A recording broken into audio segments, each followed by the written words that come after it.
এই নির্বাচনটা তো আমরা বয়কট করলাম, তারপর আমরা কিছুদিন অপেক্ষা করব, দেখবো আমাদের যেটার জন্য করছি এটা কোনো কাজ হয় কিনা না।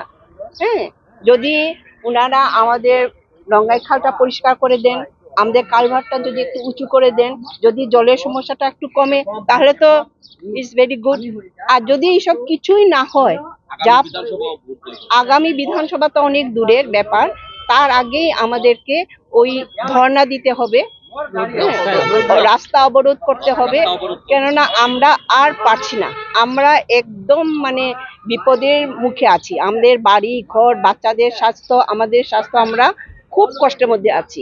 যোৱা কমেও 8-10 বছৰ ধৰি চিত্তৰঞ্জন লেইন অলপ বৰষুণ দিলে, বাৰিষাৰ সময়ত আধা ঘণ্টা বৰষুণ দিলে অন্তত মানে হাঁটুৰ ওপৰত পানী হয়।